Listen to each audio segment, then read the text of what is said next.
How's it going, everyone? Common Sense, right? And today we got a very, very special video. We got a very, very special announcement. We got Enes Kanter has announced his WNBA selection for 2027. That's right. He's declaring for the 2027 WNBA draft because Enes Kanter said it pretty plainly in the video we're about to watch right now.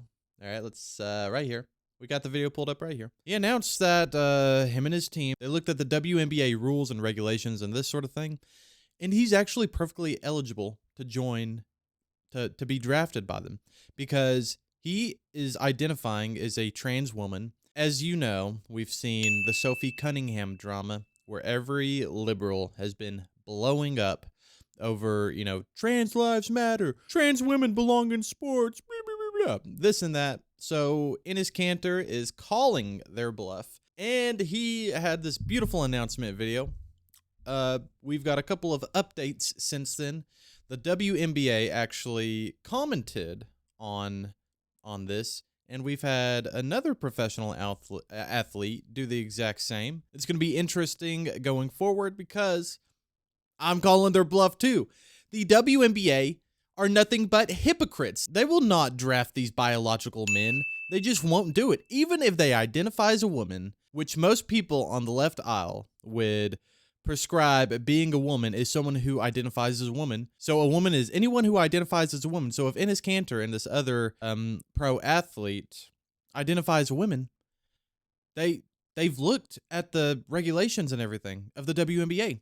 They should be 100% eligible in joining in. So the WNBA has already responded to all this. They literally said nothing. It was a big fat load of nothingness. We're going to get to it, and we're going to go over more of the details and some of the stuff. But if this league is going to spend all this time questioning and putting down Sophie Cunningham and her fans, maybe they need to grow the gall to draft these two men and stand up for what they truly believe in, which is that anyone can identify as a woman and be a woman and be welcomed into the league. So if they really are welcoming into the league of trans women, then these two women surely must be drafted.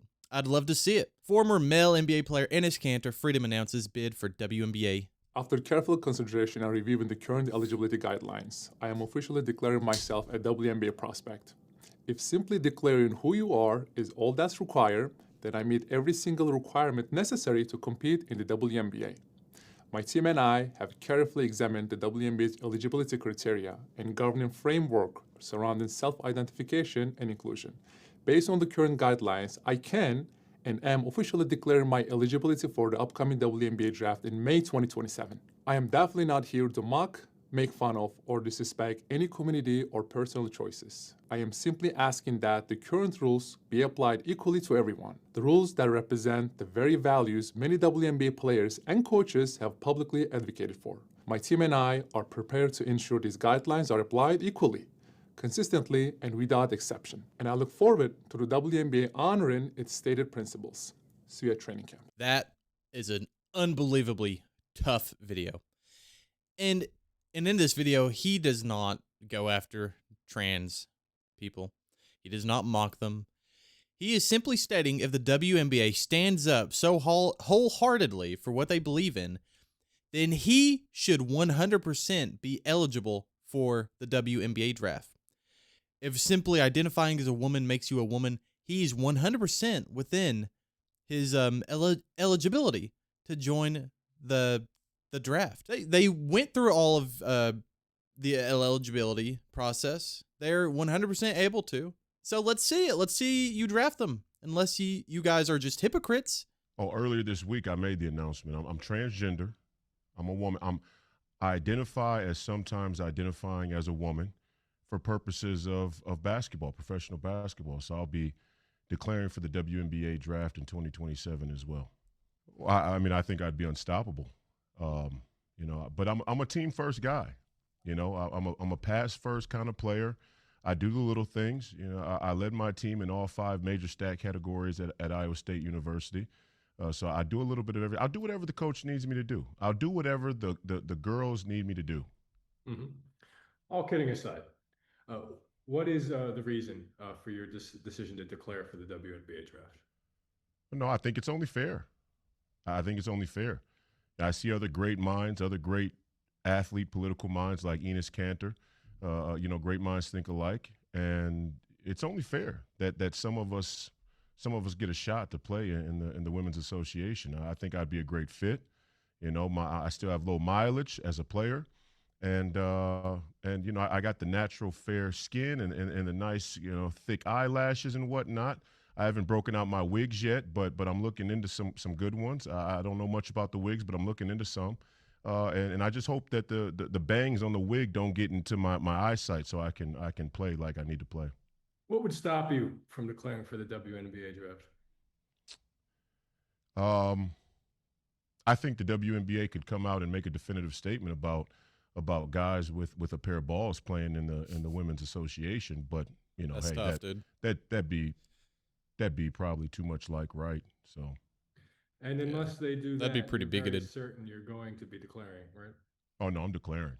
Yeah, no, and I don't want to be discriminated against. No, I want fair treatment. The way they're talking, they are being very serious. Like I said, they're not trying to make this like a big joke. This is serious, and they're not being disrespectful at all.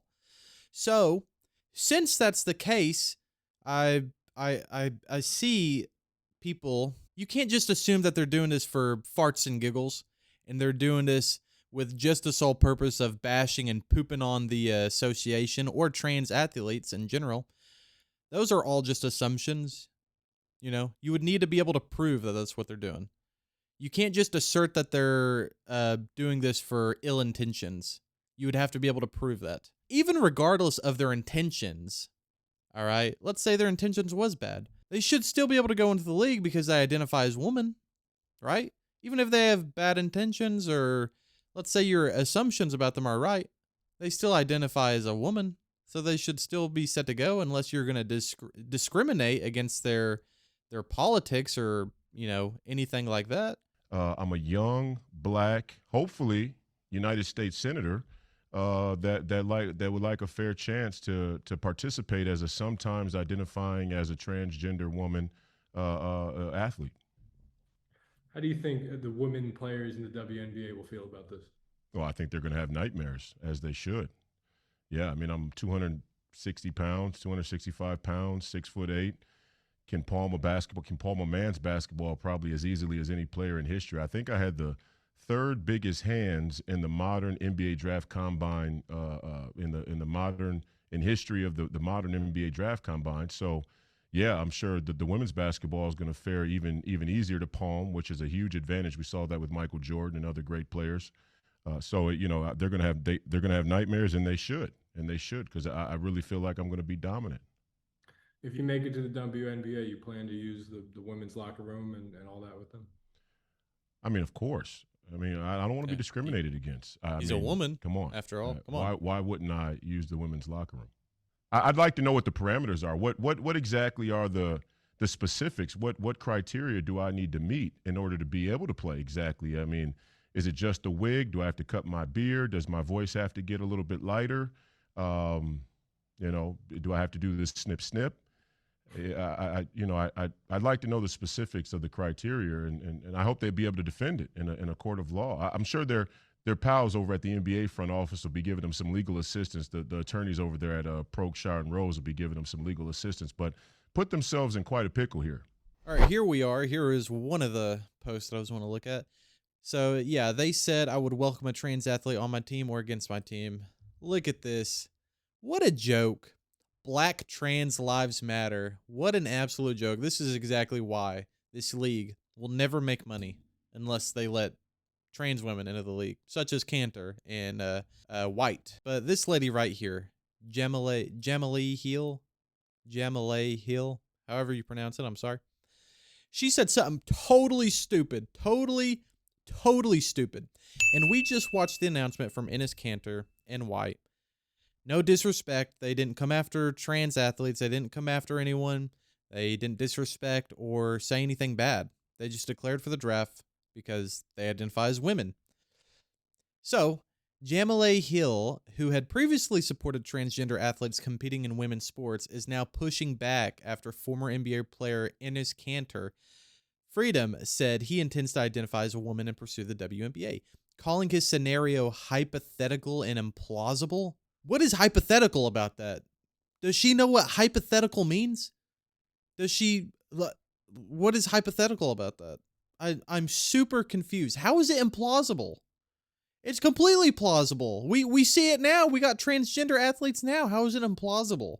And how is it a hypothetical? Does she even know what a hypothetical is? All these women are spineless phonies and snakes in the grass. Of course. It's they don't support transgender athletes. They support the transgender athletes they deem to be supported. You know, I assume since they have different political beliefs in this and that, or in the way that they're wanting to go into the league because of the controversy, now she doesn't support them. But that would mean she doesn't support trans athletes. That means she supports specific trans athletes. All right, and this is going to be the final thing that we look at. This is the WNBA's response, more specifically the WNBA commissioner, Kathy Engelbert. So, we recognize that this is a complex and nuanced topic. No, it's not. There's nothing nuanced about it at all. You either let biological women in, and only biological women, or you let trans women in and biological women in, no matter what. It's not nuanced at all. If all that it takes to get into the league is being a woman or a trans woman, and all being a woman means is someone who identifies as a woman, then this is not nuanced or complicated at all. And we will continue to have important conversations with all of you and the Player Association in the weeks and months ahead. Engelbert said in the memo, we also plan to convene additional discussions and offer listening sessions for any team leaders who would like to participate. Your perspective and feedback are invaluable, and I appreciate those who have already reached out to share their thoughts. Engelbert's memo came on the same day that the two former NBA pros, Enes Kanter and Royce White, said they plan to declare for the 2027 WNBA draft. The announcements became the top trending topics across social media. All right, so the WNBA has some thinking to do. They got a couple of choices to make. Are they going to pivot? Are they going to backslide on the stupid garbage that they so-called stand up for? Or do they not support trans women, but just specific trans women? Maybe trans women that they deem are trans women, but I thought all it meant to be was a woman, was identifying as a woman. So if that's not it, then you can't single out these people because they identify as a woman. And if it's politics, you're going to discriminate because of their politics. You're not going to let them play in the WNBA in a league that's nothing to do with politics because of their personal politics and beliefs. I mean, come on. Come on, bigots. I just want to send a quick reminder that we do post every single day. If you like content just like this, like and subscribe to the channel. Turn on the notification bell so you don't miss another video. And Jesus Christ is King. Repent and believe in the gospel, everyone. Goodbye.